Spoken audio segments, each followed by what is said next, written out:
Welcome to the Golden State Media Concepts Life and Happiness Podcast, the show that takes you on a journey of exploration. We'll discuss tried and true methods alongside the latest trends of how to best live your life to its fullest and happiest. From psychology to meditation, science to self-help books, the GSMC Life and Happiness Podcast will help you to discover what makes you happy and how you can live life being the best you possible.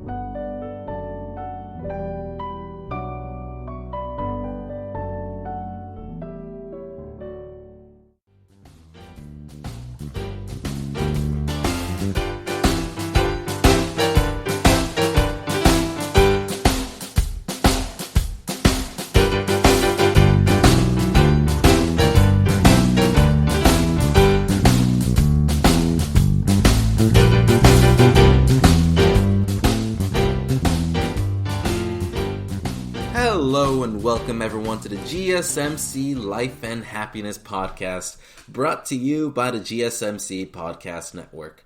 I am the new host for the new year, Steven Solorzano, and I'm looking forward to getting to know all of you listeners out there.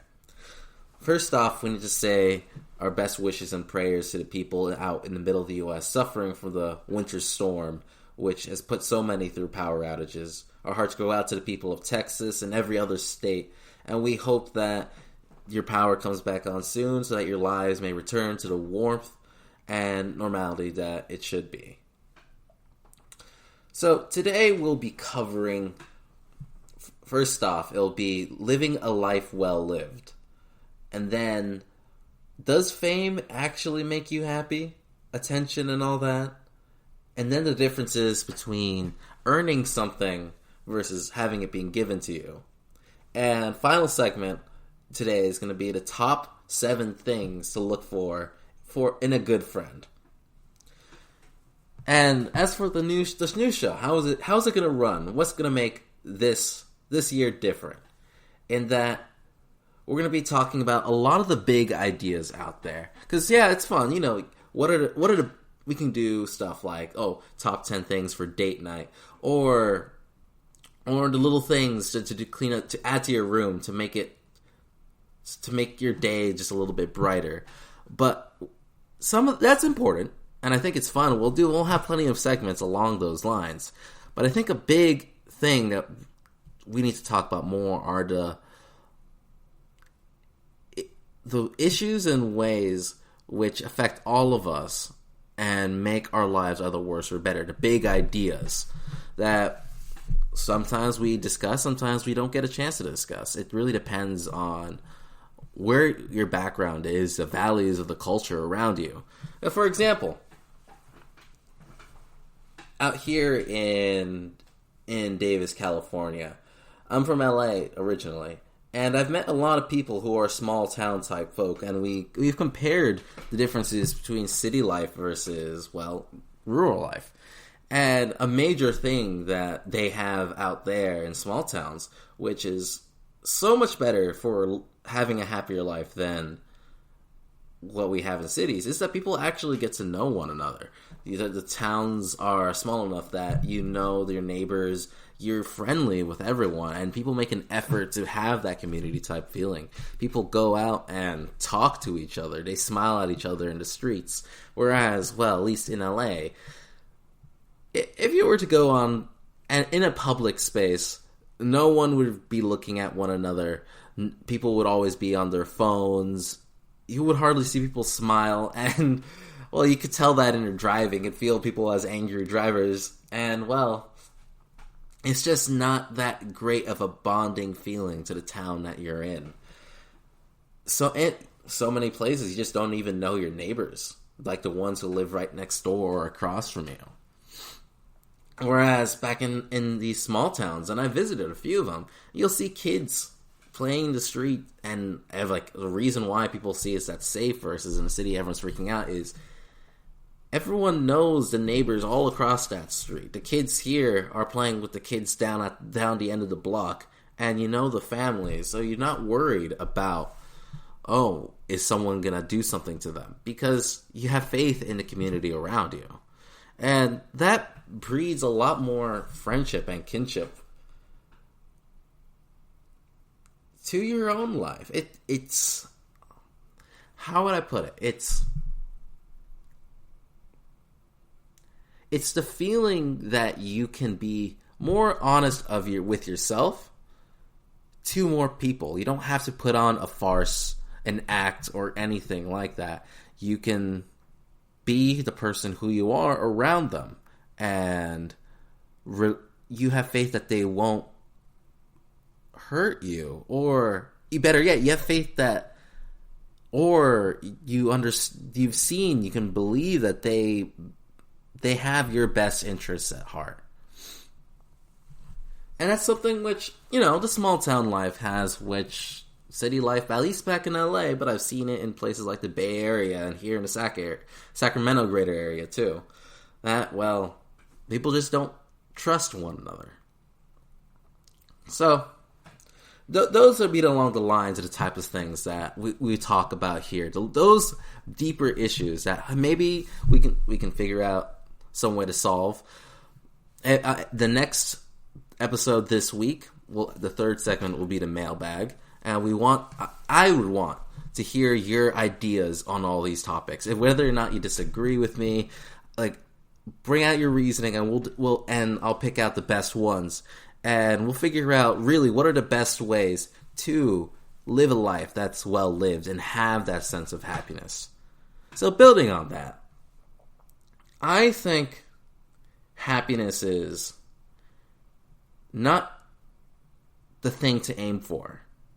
Happiness, if you're aiming for that, it's extremely hard because you don't know it's hard to know exactly what it is to do, which makes your own life feel happy, in that people tend to conflate it with feeling good.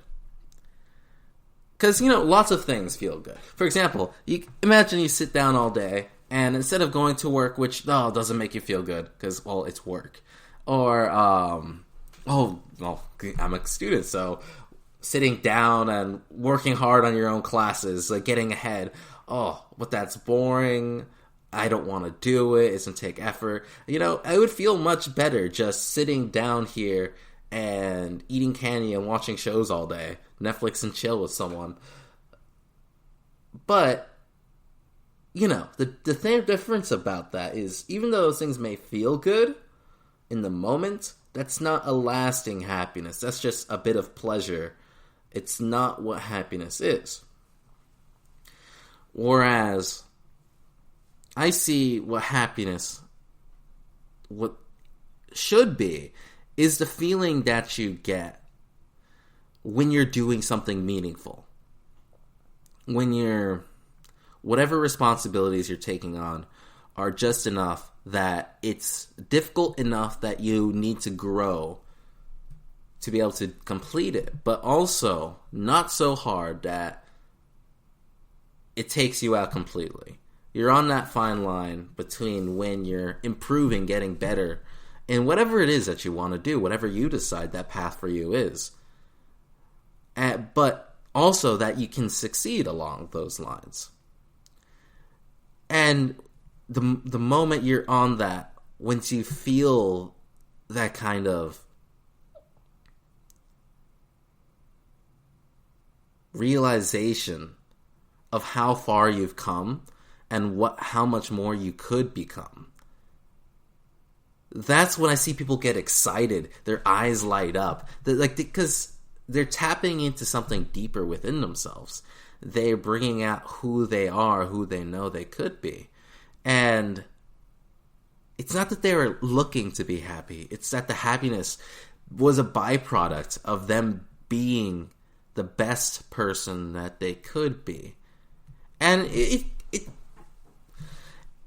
anyone can start down that path. It's just up to you to figure out how to go about it.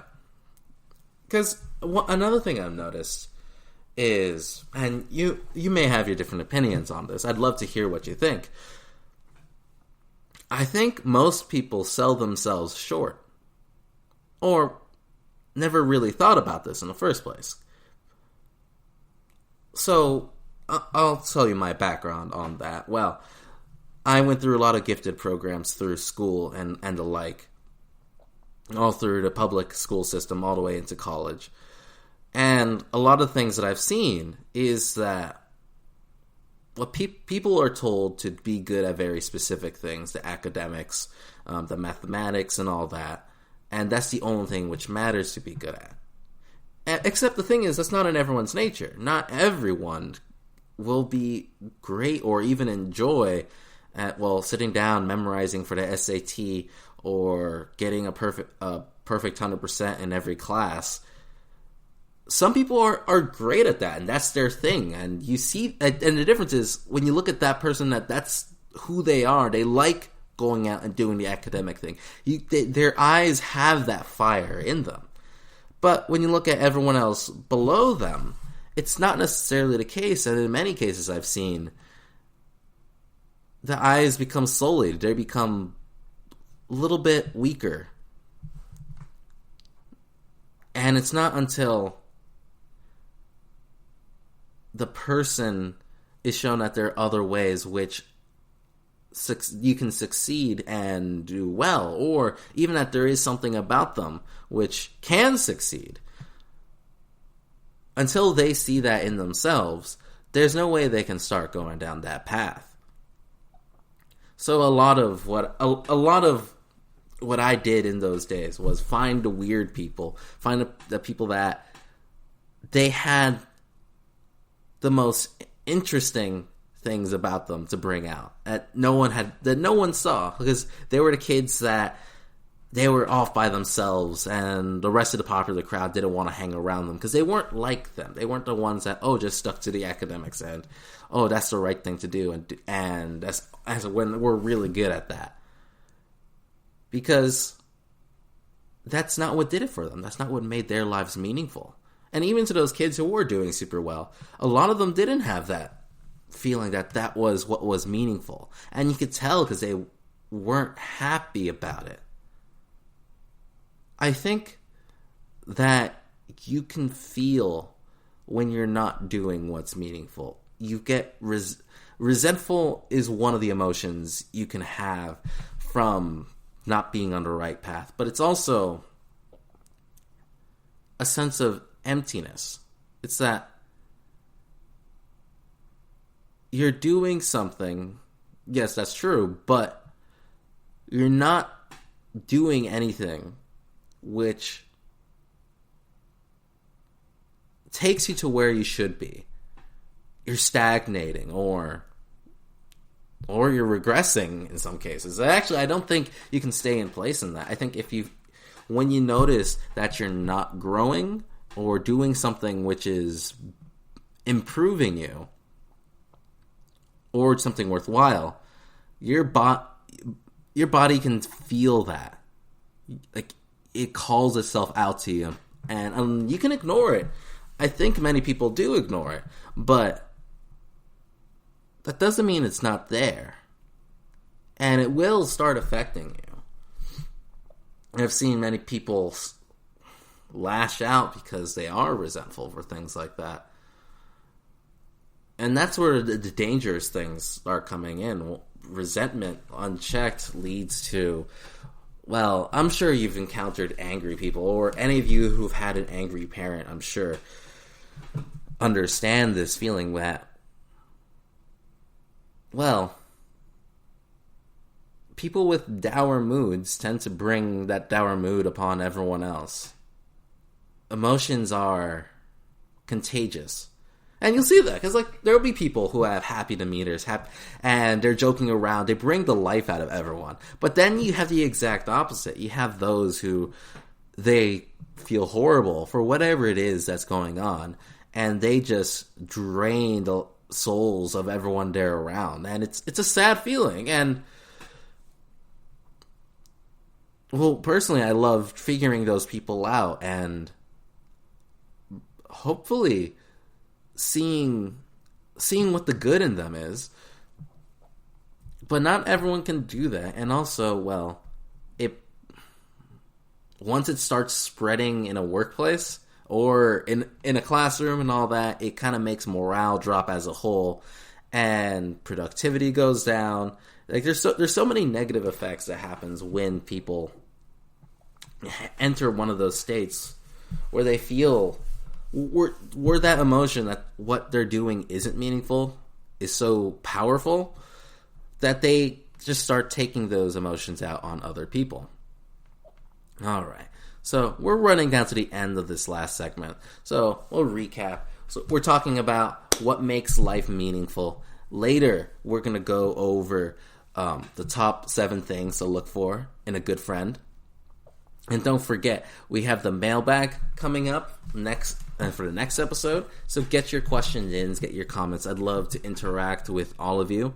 Remember, this is the GSMC Podcast Network, Life and Happiness Podcast.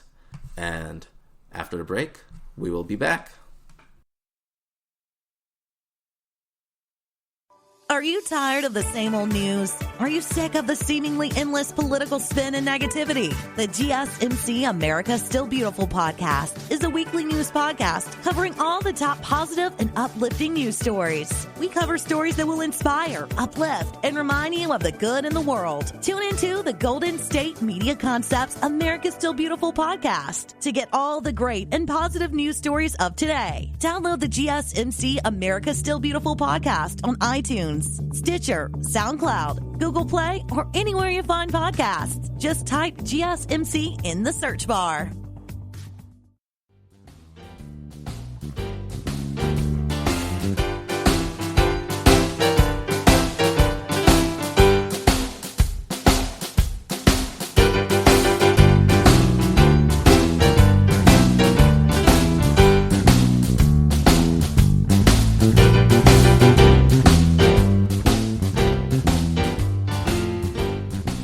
Hello and welcome back, everyone.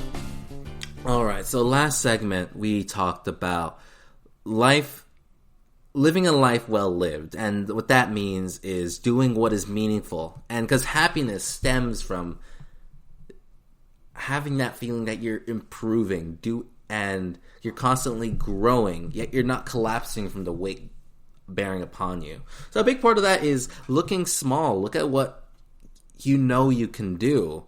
But it's also, you're willing to do it. If you want to be better, but you're not willing to put in the work in, it's just going to be putting on your mind that, oh, I could be that, but I'm not, and then I'm just not going to do anything. I'm just going to stay stagnant. And that leads to resentment.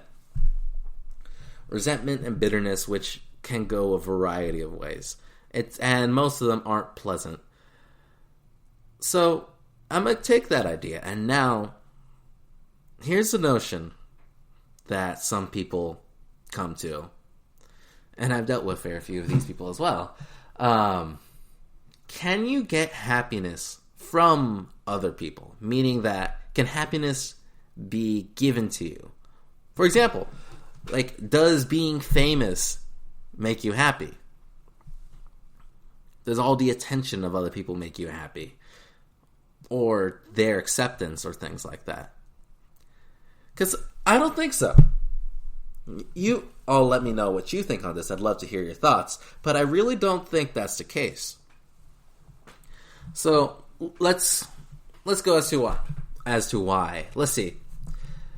You know how I see in movies, like, when you have certain corrupt leaders, they have, like, yes men all around them. People that, whatever the hell it is that they say, it's yes, or you're great. Like, you have no flaws. There's nothing better you can do. Like, we will follow you every single way. And, well, the only characters which seem to enjoy that feeling is ones that are complete narcissists, the one that think the world of themselves. But for most of us, I think, well, there's plenty of self-doubt there.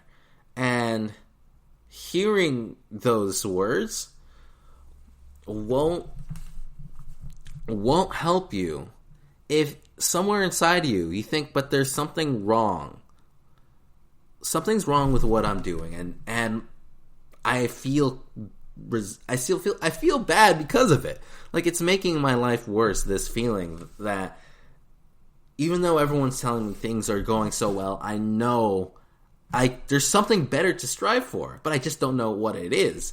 And that's why it's important to have people actually give you feedback, can point out when you're doing something wrong, rather than, there's just an admiration and attention for people. Or if anything, it's just a distraction. Think about social media and how much it's affected kids and teenagers with depression and anxiety. The fact that,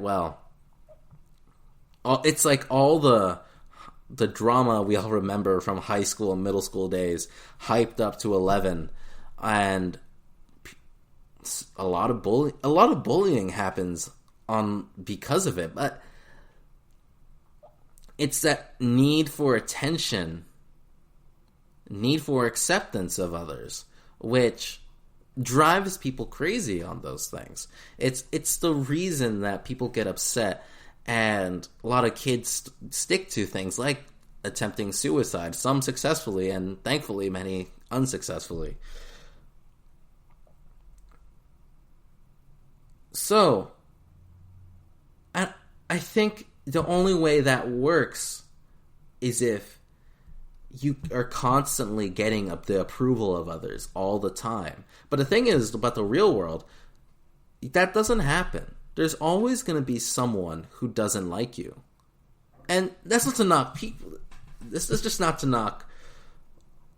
Let's just say that people are mean or anything like that. It's that people do what they do. And you don't know how people are going to react.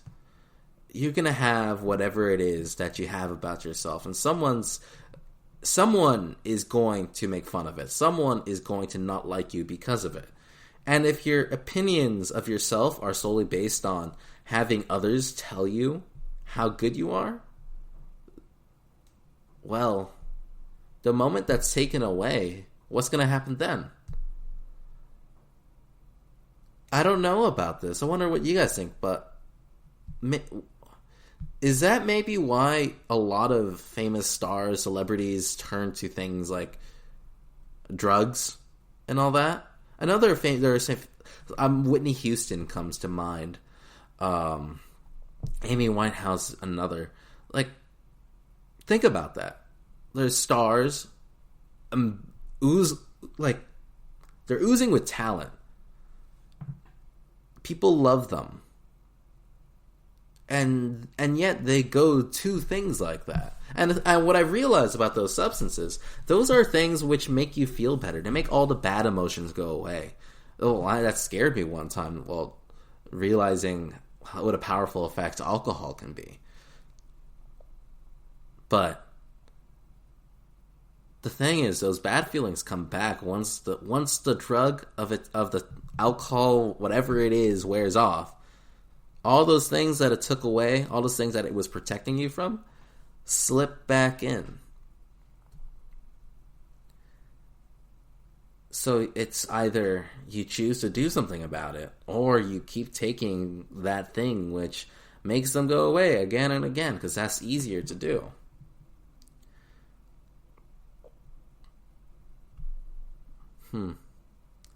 Yeah, I really wonder what you all think about that. Why famous people would go to do things like that. Because it really must be that all that fame in the world, all the attention, even when you're receiving it, that when you can tell that something's off, something's not right, it doesn't matter how many people in the world tell you you're great. You know you're not. And well, I can feel that kind of stuff as well. At least in my schoolwork, it was never to me how people made fun of me. It was always that I made fun of myself, and I made more criticisms of myself and harsher ones than anyone else would. So things didn't affect me as a tease because, well, I was my own worst bully. So it didn't matter to me what the world said. What mattered to me was how I was acting and how much distance I knew I was between where I was in that moment to what I know I was capable of. And when I talk about this with other people, the biggest thing to say is they don't know if they can do that. the hardest thing, about that action, that type of action, is that when you don't see your own potential, when you are selling yourself short or demonizing yourself, everyone else's words feed back into that feeling because you believe them to be true. They're just confirming the biases that are in your mind.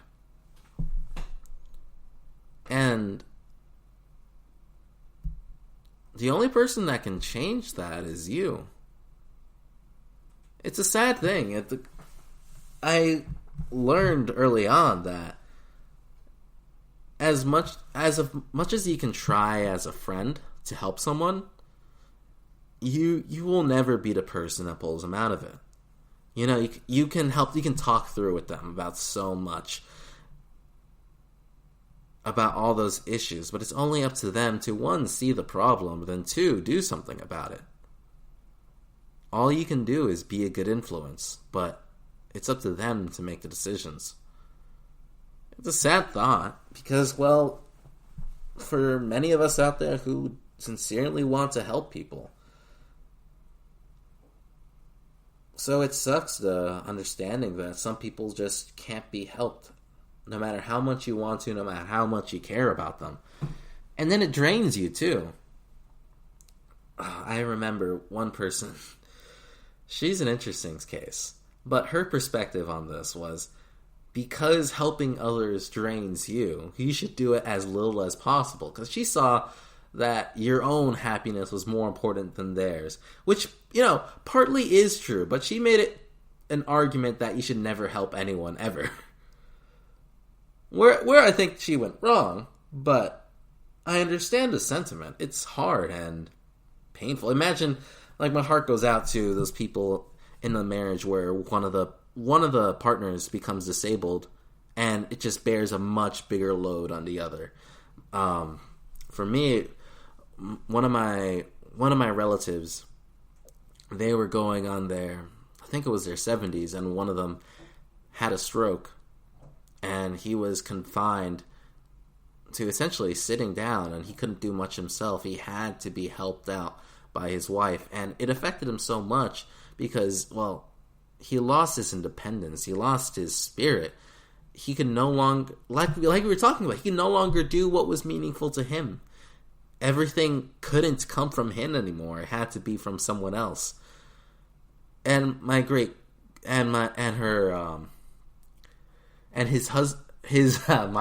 his wife, she was sweet. She was great. She took so much care of him. They had such a great marriage for so long. But, you know, it affects them too. Now, we all need breaks, so you can't handle all the strife in the world. As much as some of us would like to, we're not immortal as humans. We have our limits, we have our pains. And that's just something we have to recognize in ourselves, what our natures are, and do the best that we can with them. So, back on the whole, if you can't become happy just because other people are trying to give happiness to you, then where does happiness come from? And back to the first idea, it comes from you. It's not that you can just make yourself be happy or just choose to be happy. I really don't think you can choose how you feel. You just feel things. But what you can choose is how you act. And that feeling of happiness, which motivates, I think it's one of the strongest motivations. When you understand your reasons for being happy, what you have to do to foster that emotion. Then you can start acting in that manner, which brings it out. I'll mention Jordan Peterson for this. One thing he said is to pay attention to yourself. very closely. Like, watch yourself like you're watching a TV show or actually trying to read a book. Look to what you do throughout the day, and when you feel something different, something was good about what you were doing, like, note it and try it out more. See if there is something there, because I really do think you can find that. I think you can find something there to who you are and what it is that you can do to produce that feeling of happiness. A byproduct of what gives you meaning. All right, so I'm going to start to tease the next segment here. We're going to talk about specifically earning versus receiving. Because, oh my God, imagine little kids, how different it is between the kid that gets everything. All the parents, they're just so sweet. They just want their kids to have everything in the world. And that many of those kids turn out bratty versus, the kids who don't have much and they learn that to work hard for the things that they want. So that's what we go over next. And don't forget, we got the top 7 things to look for in a good friend in the last segment. And don't forget those mailbag questions. I want to hear what you guys think on all this. I want to see what you guys have experienced. Maybe I can learn something. Maybe you've learned something. But this way we can keep going back and forth and figuring out what really works that makes people's lives better. And in that action of making their own lives better produces a feeling of happiness, which is so much more fulfilling than just sitting down, lounging around, and doing whatever feels good. All right, we'll be back after the break. Tired of searching the vast jungle of podcasts? Now listen close and hear this out.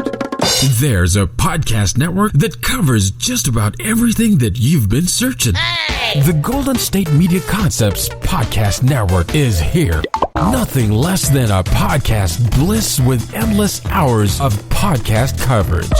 From news, sports, music, fashion, cooking, entertainment, fantasy, football, and so much more. So stop lurking around and go straight out to the Golden State Media Concepts Podcast Network. Guaranteed to fill that podcast itch.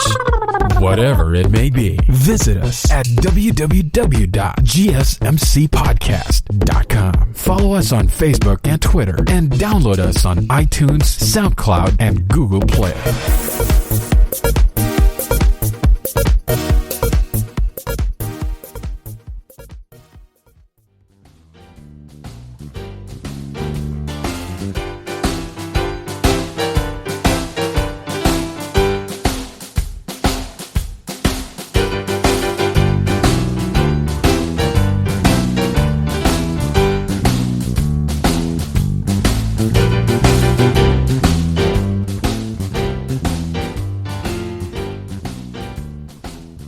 Alright, hello and welcome everyone back to the third segment of the Life and Happiness podcast.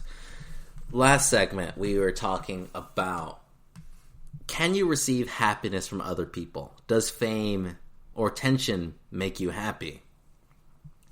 And I came to a conclusion that depending on who you are, what your nature is like, I think it can for a time, but only if you're continually receiving the attention. And the thing is with the world, well, not everyone's going to like you. And those times when that attention is taken away, that care, it affects you deeply. And furthermore, I think the plentiful examples of celebrities going from being at the top of the world to collapsing into drugs and all those types of stuff, especially with child actors, actually, I think that's a good example of why fame itself isn't what produces that feeling of having lived a meaningful life. So, I want your thoughts on that. Can you be happy solely from the attention of others? Can people give happiness to you? So, I think that happiness can only be earned. And we'll talk about how you can see it specifically in children. As we've all encountered those bratty kids, the ones that think the whole world belongs to them. And that's because everything has been given to them. There have been no rules, no boundaries, no standards to accommodate. Everything has just been give, give, give. Oh, and they're whiny, they're rude. And there are many gradations on that. Because some aren't outwardly rude, but they're more like... They're not... They don't go out of their way to be kind or anything like that. It's just not something they think. It's just, you don't mess with people, and then, you kind of just do your own thing without the care of others. That's like the lightest form of it that I've seen. And then the rudest goes to the people that they just want everything given to them. But it affects people in other ways than just that, too, because here's an example. One person I know very well, he was raised by a single parent, and that parent gave him everything. Whenever he was home, he had nothing to do. He wasn't able to cook, he wasn't able to clean. His parent did everything. And that stood with him till now, actually. And it was heightened by, school. Because aside from specific friendships, people really liked him. People thought so highly of him that they never really told him when he was wrong or anything like that. It was simply just praise that he received continuously. And, part of it went to his head, but the biggest way that it's affected him is more so that he's been angry. For the reasons that he doesn't know if he can earn anything, because he hasn't had many opportunities to earn, and now he acts where he has to do everything alone, and accepting any help is cumbersome. That's the right word to say. And I really do think that's important. That's, if you go to the older ideas, that's like the overprotective mother, the parents who shelter their kids.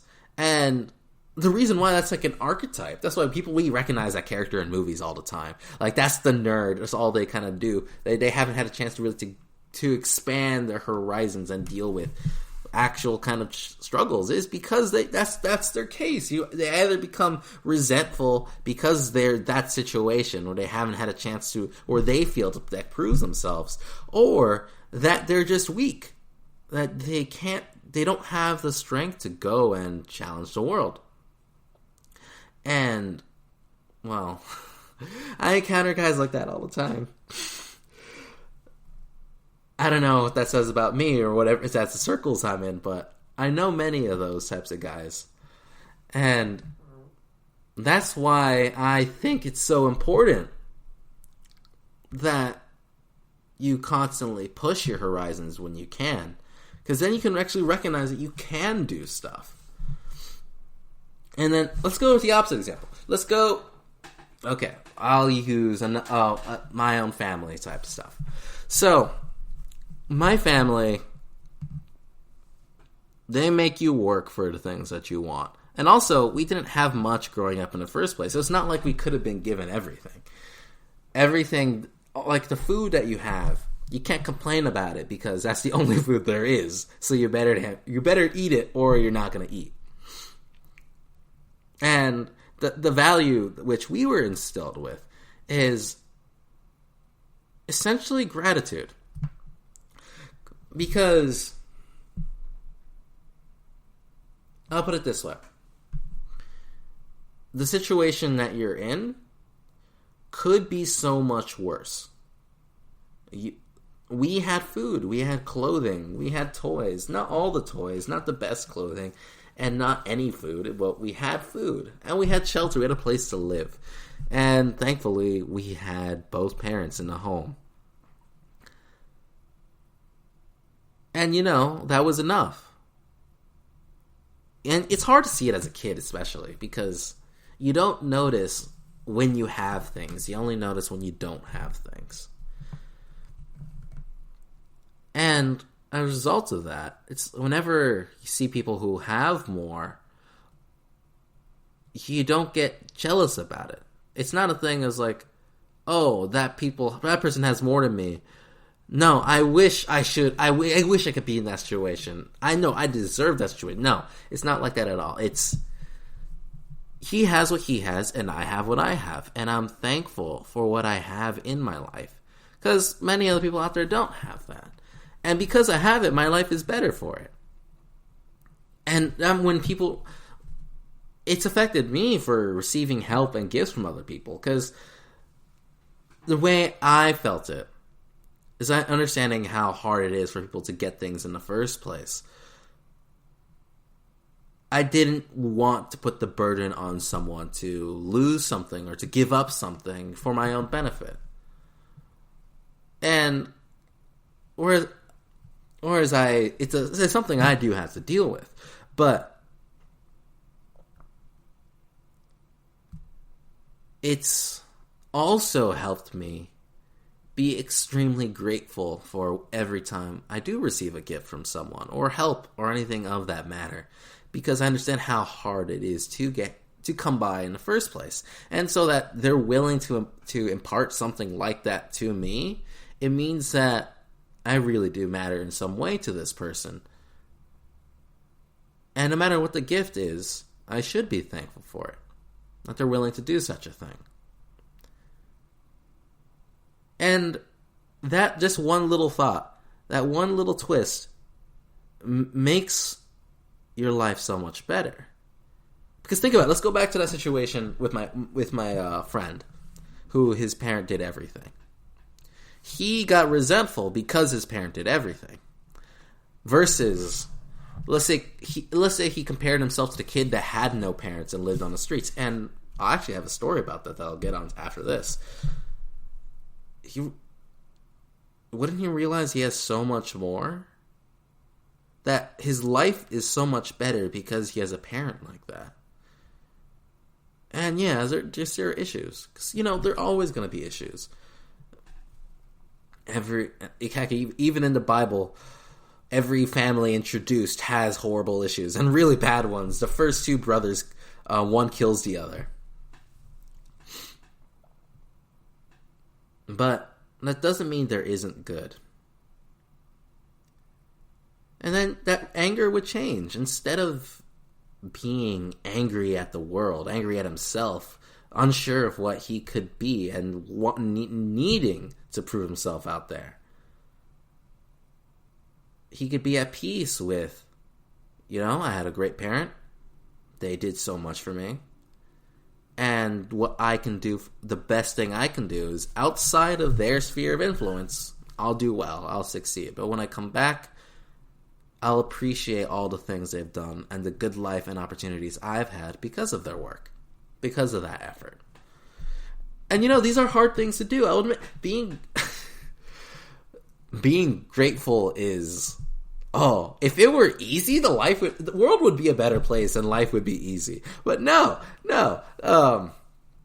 It's one of the hardest things to keep in mind what you should be thankful for. Well, it doesn't mean it's not the right thing to do, and it doesn't mean that if you do it, it's just not going to help. And also, I think that's the basis. Like, that's the bottom. Is life a gift, or is life a curse?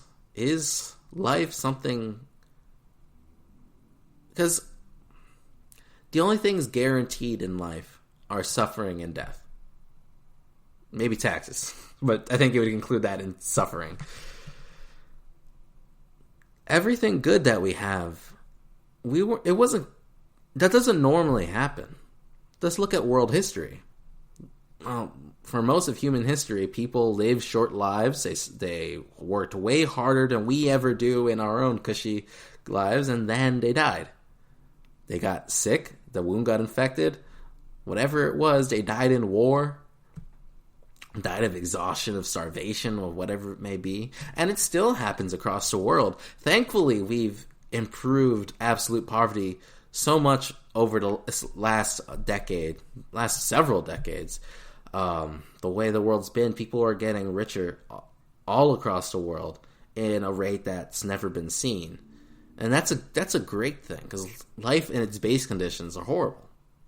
But if you assume that life is a good thing, even without all the blessings, that life itself, suffering and death, is still good,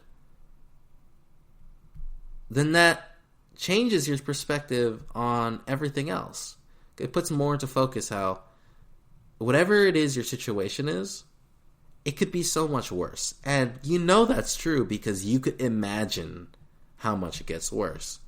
One thing I've learned from going through depression and speaking with friends who've gone through depression, there's no lower limit. The pain can always grow and grow and grow. And the scariest thing is that at some point, the good feelings go away. At some point, you can't feel joy anymore. But there's always a worse pain. So, with that in mind, you can take a breather and be thankful that you're not in that worst pain, and then focus on what are the things which are keeping me from being in that worst situation. And then also, what can I do which would make my current pain less? Because you can also imagine that. Like, it's slightly little things. Like, what's something that's bothering me? And I could just do a little bit of magic, a little bit of my own work, and that thing can be cleaned up, or whatever it is. And my day will be slightly better. What are those things that you could do? And I imagine there's plenty of them. And going back on the whole theme, that's all because of you. That's because of me for my own life. That's you because of your life. And I sincerely believe that you have the power to do so. All right, we're coming out to the close of this segment.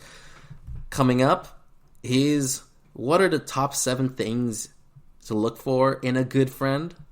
And then, don't forget, we got the mailbag for the next episode. I'm looking forward to seeing what all of you have to think about these subjects. I have so much fun talking about that with people, and when I do, I see the light in people's eyes. So, if you all have something to share, disagree, well, let's figure this out. Let's figure out what really is true about all these ideas. We'll be back after the break.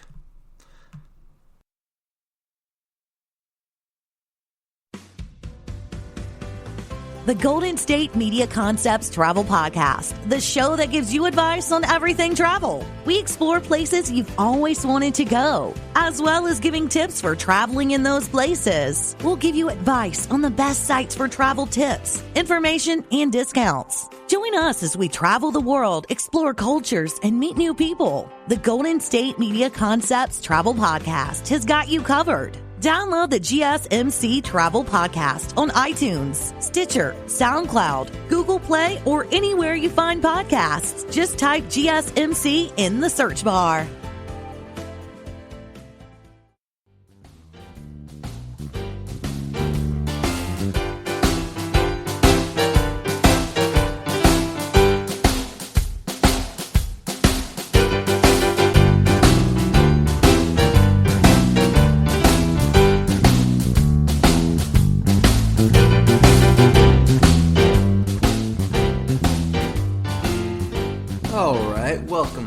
To the Life and Happiness podcast, powered by the GSMC Podcast Network.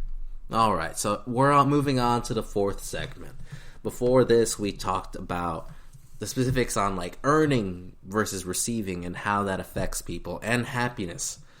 And well, I think that being able to earn leads you to finding what is more meaningful and producing that sense of happiness. But also, being grateful for what you do receive goes a long way to fighting back resentment and really improving your outlook on your own life, being thankful for the things that you have, because things could be a lot worse. And I'd love to have your thoughts on all those subjects. What do you think? And is gratitude a necessary thing to be happy?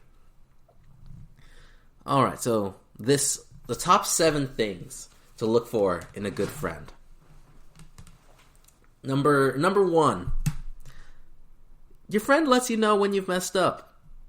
We mentioned earlier in the episode that having yes men around you doesn't really help you, and you can't really bond with that person, because you get bored.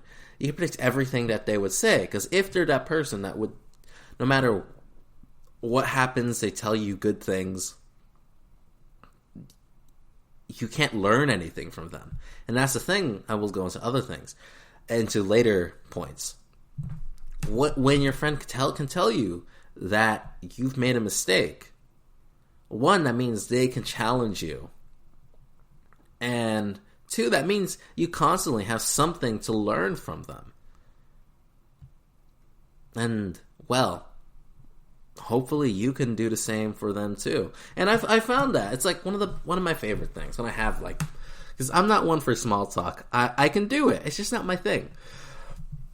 But what works for me is contending with people. Well, you just go into the big ideas and you see what they think, and have that little back and forth, and going around to the fact that we can talk about those types of principles and bounce off one another, see where one of us may go wrong, because anyone can go wrong. We can have things that we think that are untrue. It just makes both of you better for it, because then when I find out where I've made a mistake and he's found out where he's made a mistake, we can both improve our own opinions and really come down to something which we believe and can defend, which is important for things which we'll talk about in a later episode. Alright, number 2. They point out the good as well. There are 2 extremes. There's the person that only says good things about you. There's the person that only says bad things about you. And both of them are great. And again, maybe you could learn from the person that's always telling things that are bad about you, but you get tired of it if there's no good either. So, for example, with like criticism, yes, it's important to have things that are pointed out to you which need to be fixed, but instead of destroying you completely, it's very powerful to lighten it first with what you do see that is good, what is there, which has talent, which can be expounded upon, which is worth developing, and then what are things which could need a little kick up, the things that could be improved. And yeah, you would want that in a friend, because you would get tired. You would see them more as a bully or even as a rival if the only thing that you guys do is criticize each other, and it's not an enjoyable relationship. All right, so this next one I think is a little bit more rare. Number 3, they're courageous enough to defend you in public. One thing which I've seen, which definitely hurts a lot of people, is, they're getting bullied by someone. Like, they're dealing with what we talked about just before. The person that's always criticizing them or whatever, making aggressions. And I'm sure you've seen this so many times. People just stand by. And what's touched me deeply is when someone rises to the occasion to do something about it, to be there with you, that they're willing to put themselves on the line to make sure that you're doing okay too. I'm thankful to have friends who do that for me, and family members as well. Oh, yeah, on this subject. All this stuff that I talk about, what makes a good friendship, applies to family members as well. That way you can have things to look for, or what to develop with those family members who have what really is an honest friendship. Because what I see as a good friendship is you really can be yourself around them, and both of you are constantly improving because of it, for the reasons we'll continue to get into. But yeah, them having the courage to defend you in public, oh, that's such a great thing. You gotta appreciate those people. Alright, so, number 4. Your friend helps you celebrate the good news. And so, when there's good news, it's when you have something you really want to tell people, it dowers everything, and even the friendship. When they're just like, oh, okay. It just belittles the accomplishment, whatever it is. So that's why it's such a good thing when that friend will be like, okay, that's so cool, and help you celebrate with it. Like, it's something to be enjoyed, something to something to kind of appreciate in the moment of like, wow, you've made this kind of milestone. And you know what? I'm going to help you along this path, help you enjoy this so you keep going further. Because, if there's no incentives to growing, people don't. And a lot of times, I think every time actually, going down the right path is one of the hardest paths you can take. And if you don't have areas where that it's celebrated, sometimes it's really hard to keep doing it. It's why it's good to have in a wife or spouse, partner, friend, family member, parent, that in those moments when, yes, there is something good, they help you enjoy it so much so that you keep going through. You keep down that path, making your life better. Okay, number 5. You can open up to them without them making it about themselves. And this is, one thing that, I need to work on. It's one of my bad tendencies. But it's great to, whenever a friend is talking, to be able to let them talk. A lot of the times, people just want to be heard. They want to know that you hear them. It's not just them speaking, that you can get what they're telling you. And keeping it on them, just letting them get it all out, is the best way to go about those kinds of things. And it's rare, because people love to talk about themselves, and I understand that very much so. But when you can curb that feeling just for a moment, so then people can really open up to you, it's so much better for the friendship. And it's a thing really to appreciate. Going back on what we were talking about before. Because, that it just changes the whole issue. I'm trying to talk to you about what I'm feeling, but then you're making about everything else. I don't want to talk about everything else. I want to talk about this. And it doesn't end up helping that person. Yeah, a lot of times one of the biggest things is people need to be heard. And so if you have a friend that you're able to do that with, that's something definitely to appreciate. All right, number 6. They go out of their own way to help you out. We have a lot of friends out there. I'm sure we have friends that we ourselves wouldn't go out and do many things for. So that's why when you have that person who, you didn't even ask them to do this, or it just happened spur of the moment. They naturally went out to do it, but they go and do things which, make your day better.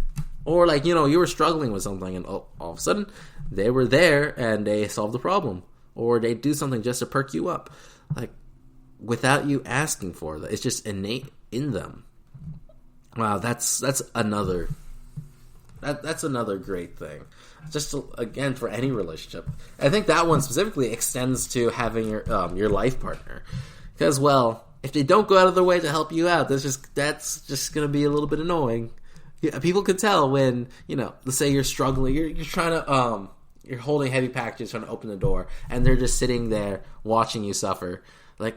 When their days go, instead of getting up there, opening the door for you, and maybe helping you carry the thing, little things like that. Or, I guess this applies more to a relationship than a friendship. But let's say you come come home after long days of work and you're exhausted, and then your partner makes you clean, cook, and do everything because, well, they don't want to. But you're exhausted from everything. That's just kind of, well, it's a little mean. It's a little rude. Just a little bit. Like, just tiny things. Tiny things which improve that person's outlook. Here's one I can think of.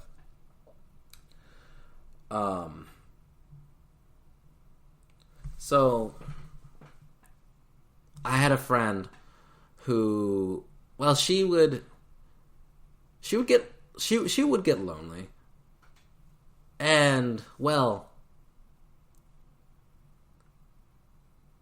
how would I put this? She would go on a bus by herself all the time. And, because, well, she would stay late and do things like that after school and all that. And, well, one little thing that made me feel good to do this I would pop out of whatever thing I was doing after school, whatever responsibilities I had, just to walk her from her thing down to the bus stop, spend those last moments with her. And just that little thing. Like, I didn't have to do that. I didn't have to go out and walk her out, but it made her day better. It made her smile, and I thought that was worth doing. And, well, even, like, actually, I kind of just do that with friends in general. I do my best not just to leave them hanging at the door. I go and walk them out from my car to their home, see them get inside, and then I leave. Because, well, I don't know. I think it's not something I can't really explain exactly why I think it helps, but it's just a thing which, like a little thing which helps perk people up. And when someone goes out of your way for stuff like that, that's another thing that's like, oh, that's a good friend. You gotta appreciate that. So number 7, and this one I think is actually really important. When you're away from them for a long time, or you're just far away, and your friendship is still strong, that's a good thing. That's like, you can like come back after a while and it's just like when you left off. You gotta appreciate those people, man. That's so far, so they're so rare, so far and few between. But it's something to look out for. And if you do have it, be thankful. Appreciate that person, because you don't know if you're gonna get another one. All right. So, what did we talk about today? We talked about what makes a life well lived. We talked about gratitude. We talked about earning versus receiving. We talked about, does fame give you happiness? And at the end, the little things which make friendships all the better. And these like deeper ideas, these big ideas, are what this show is going to be about. We're going to talk about these things. I'll bring in some topical stories every once in a while. And I'll come up with new segments, new types of segments, so we keep doing this thing. And I'm looking forward to the mailbag. I want to hear your thoughts on this, so we can have this dialogue, go back and forth, see what your stories are, see what you've seen, and, well, maybe we come up to something which is close to true. I'm looking forward to this journey with the rest of you all. And I'll say thank you to the GSMC Podcast Network for creating this opportunity, for having the Life and Happiness podcast. We'll see where this adventure goes. Make sure to subscribe on social media. Write a nice review. Really helps us out. Follow us on Facebook, Twitter, Instagram, and wherever else you may get your podcasts. And thank you for your patronage. And to all of you out there, this is Steven Solorzano, signing off.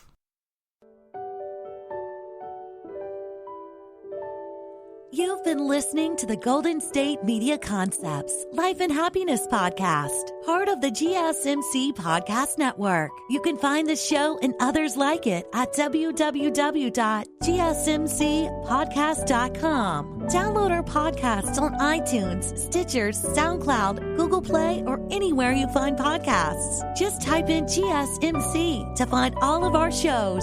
From the GSMC Podcast Network, from sex and relationships to health and wellness, life and happiness, and even weird news. You can also follow us on Twitter and Facebook. Thank you, and we hope you have enjoyed today's episode of the Golden State Media Concepts Life and Happiness Podcast.